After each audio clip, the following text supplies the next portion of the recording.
स्वर्ग और नर्क में अंतर। एक बुजुर्ग औरत मर गई। यमराज लेने आए।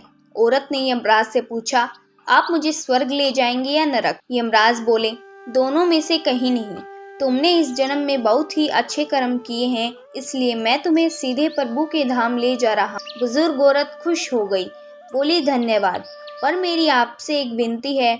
मैंने यहाँ धरती पर सबसे बहुत स्वर्ग और नर्क के बारे में सुना है। मैं एक बार इन दोनों जगहों को देखना चाहती हूँ।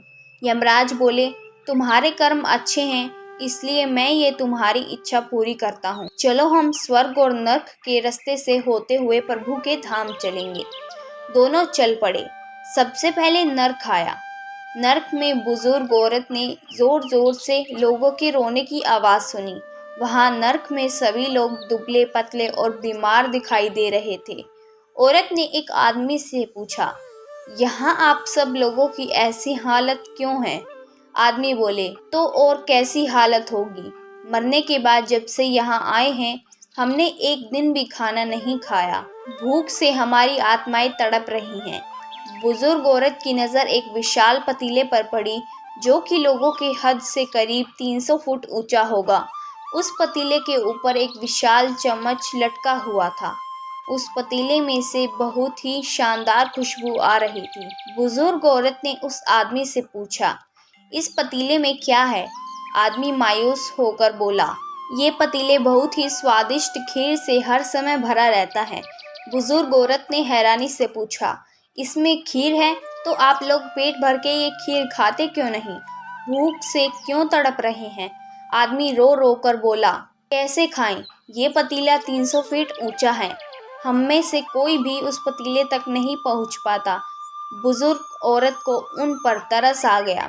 सोचने लगी, बेचारे खीर का पतीला होते हुए भी भूख से तड़प रहे हैं। शायद ईश्वर ने इन्हें ये ही दंड दिया होगा। यमराज बुजुर्ग औरत से बोले, चलो हमें देर हो रही है। दोनों चल पड़े। कुछ देर चलने के बाद स्वर्ग आया। वहाँ पर बुजुर्ग औरत को सबकी हंसने खिलखिलाने की आवाज़ सुनाई दी। सब लोग बहुत खुश दिखाई दे रहे थे। उनको खुश देखकर बुजुर्ग औरत भी बहुत खुश हो गई। पर वहाँ स्वर्ग में भी बुजुर्ग औरत की नज़र वैसे ही 300 फीट ऊंचे पतीले पर पड़ी जैसे नर्क में था। उसके ऊपर भी वैसे ही चम्मच लटका हुआ था। बुजुर्ग औरत ने वहाँ लोगों से पूछा, इस पतीले में क्या है? स्वर्ग के लोग बोले, इसमें बहुत टेस्टी खीर है। बुजुर्ग औरत हैरान हो गई। वह बोली, पर यह पतीला तो 300 फीट ऊंचा है, आप लोग तो इस तक पहुंच ही नहीं पाते होंगे। उस हिसाब से आप लोगों को खाना मिलता ही नहीं होगा। आप लोग भूख से बेहाल होंगे। पर मुझे तो आप सभी इतने खुश लग रहे हो, ऐसा कैसे? लोग बोले, हम तो सभी लोग इस पतीले में से पेट भर के खीर खाते हैं। औरत बोली, पर कैसे? पतीले तो बहुत ही ऊंचा है। लोग बोले, तो क्या हो गया? पतीला ऊंचा है तो यहाँ पर कितने सारे पेड़ हैं। ईश्वर ने ये पेड़ पौधे, नदी, झरने हम मनुष्य के उपयोग के लिए तो ही बनाए हैं। हमने इन पेड़ों की लकड़ी ली, उसको काटा, फिर लकड़ियों की टुकड़ों को जोड़ के विशाल सीढ़ी का निर्माण किया।